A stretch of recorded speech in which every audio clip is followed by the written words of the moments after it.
Good morning student. आज हम कोशिका के आवरण, जिसके अंदर जीव द्रव्य कला तथा कोशिका भित्ति, इसके बारे में पढ़ेंगे। तो the cell envelope, plasma membrane and cell wall. Plant cell में सेल वॉल और कोशिका झिल्ली मिलकर कोशिका आवरण का निर्माण करते हैं। Cell wall and cell membrane, ये दोनों मिलकर सेल एनवेलप का निर्माण करते हैं। सेल एनवेलप्स का निर्माण करते हैं।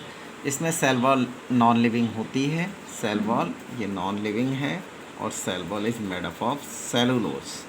और यहाँ पर हम देखते हैं जो ये सेल वॉल है वो एनिमल सेल में एब्सेंट होती है तथा वहाँ पर कोशिका झिल्ली ही सबसे बाहरी आवरण होता है। कोशिका झिल्ली plant cell and animal cell दोनों में प्रेजेंट होती है।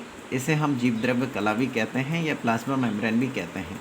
ये समस्त लिविंग सेल्स में उपस्थित होती है, including plant cell and animal cell. Plasma membrane एक लिविंग, इलास्टिक, सेमी परमिएबल और सेलेक्टिवली परमिएबल मेम्ब्रेन है। पादप कोशिका में सेल वॉल व केंद्रक के अतिरिक्त सेल वॉल एंड न्यूक्लियस के अतिरिक्त शेष बचे जीव द्रव्य को हम साइटोप्लाज्म कहते हैं। और यहाँ पर हम देखते हैं जो जीव द्रव्य प्रोटोप्लाज्म वो plasma membrane, nucleus, cytoplasm plus organelle से मिलके बना होता है।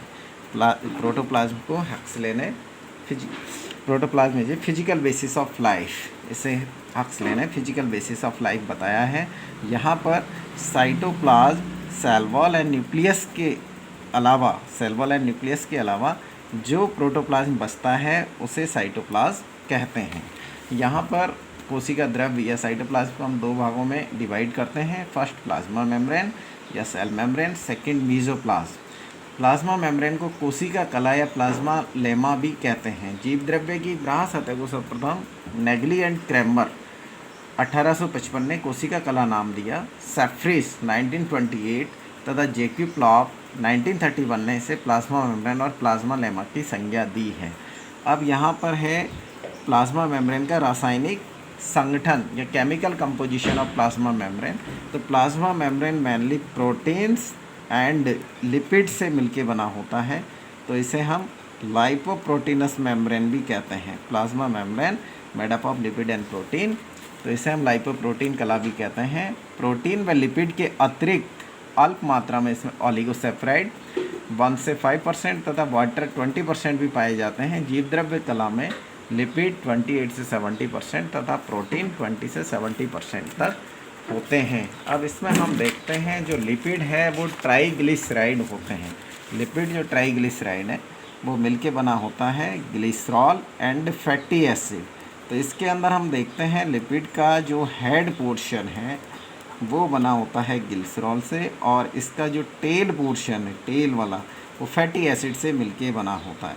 हेड पोर्शन जो ग्लिसरॉल से मिलके बना है ये हाइड्रोफिलिक, मतलब कि वाटर की तरफ अट्रैक्ट होता है, और जबकि जो टेल पोर्शन फैटी एसिड से मिलके बना होता है वो हाइड्रोफोबिक होता है, जो वाटर रिपेलेंट होता है, मतलब कि वाटर की तरफ अट्रैक्ट नहीं होता है। इसी तरह हम यहाँ पर देखते हैं कि प्लाज्मा मेम्ब्रेन के अंदर दूसरा जो प्रोटीन्स हैं, प्रोटीन्स एमिनो एसिड से मिलके बने होते हैं। प्रोटीन्स एमिनो एसिड से मिलके बने होते हैं, और एमिनो एसिड के बीच में पेप्टाइड बॉन्ड पाया जाता है। पेप्टाइड बॉन्ड CONH बॉन्ड होता है, तो ये हर एमिनो एसिड के बीच में पेप्टाइड बॉन्ड होगा, तो ये पूरी चेन एक बन जाएगी पॉलीपेप्टाइड। तो यहाँ पर हम देखते हैं तो जो प्रोटीन है मेनली अमीनो अम्लों से बने पॉलीपेप्टाइड अणु होते हैं। ये कलाओं के प्रमुख संरचनात्मक घटक हैं। साथ ही ये कलाओं या मेम्ब्रेन के विशिष्ट गुणों के लिए भी उत्तरदायी होते हैं। संगठनात्मक स्तर पर ये दो प्रकार के प्रोटीन होते हैं, एक एक्सट्रेंसिक प्रोटीन होता है और दूसरा एक्सट्रेंसिक और पेरिफेरल प्रोटीन। दूसरा प्रोटीन इंटीग्रल प्रोटीन होता है। तो यहाँ पर हम देखें जो प्लाज्मा मेम्ब्रेन, यहाँ पर लिपिड की बाई लेयर हो जाती है, और लिपिड की बाई लेयर के ऊपर इस तरह प्रोटीन लगा होता है, वो एक्सट्रेंसिक और पेरिफेरल प्रोटीन। कुछ प्रोटीन इसके अंदर एम्बेडेड होते हैं, मेम्ब्रेन के अंदर की तरफ होंगे वो प्रोटीन, वो यहाँ पर इंटीग्रल प्रोटीन होंगे। तो हम देखते हैं जो बाहरी सतह पर जो प्रोटीन होते हैं एक्सट्रिंसिक प्रोटीन, उन्हें प्रोटियोजेज एंजाइम द्वारा आसानी से अलग किया जा सकता है। इसका एग्जाम्पल है स्पेक्ट्रीन जो आरबीसी में उपस्थित, सेकंड एटीफेज जो माइटोकॉन्ड्रिया में उपस्थित, सेकंड इंट्रिंसिक और इंटीग्रल प्रोटीन जो कि लिपिड की बाई लेयर में एम्बेडेड मतलब अंदर की तरफ धसे रहते हैं, तो इन्हें सरलता से अलग नहीं किया जा सकता। ये प्रोटीन कला के इंटीग्रल पार्ट के रूप में विद्यमान होते हैं। इसमें हम एग्जाम्पल देते हैं रोडोप्सिन जो रेटिना की शलाका कोशिकाओं में उपस्थित, और साइटोक्रोम ऑक्सीडेज माइटोकॉन्ड्रिया की अंतकला में उपस्थित।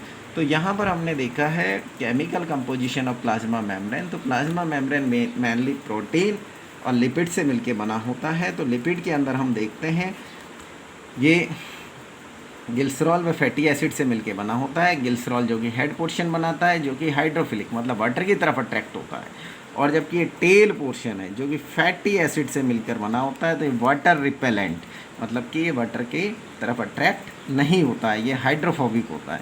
इसी तरह प्रोटीन भी यहाँ पर दो टाइप के हैं, एक्सट्रेंसिक और पेरिफेरल जो बाहर की तरफ हैं, और इंटीग्रल तो अंदर की तरफ धसे हुए हैं। तो बाहरी जो प्रोटीन हम उसको आसानी से अलग कर सकते हैं। इसका एग्जाम्पल था स्पेक्ट्रीन एंड एटीपेज, और इंट्रिंसिक प्रोटीन का एग्जाम्पल है रोडोप्सिन और साइटोक्रोम ऑक्सीडेज। तो आज बच्चों हमने प्लाज्मा मेम्ब्रेन का रासायनिक संगठन जाना है। इसके बाद का अध्ययन हम बाद में करेंगे। धन्यवाद।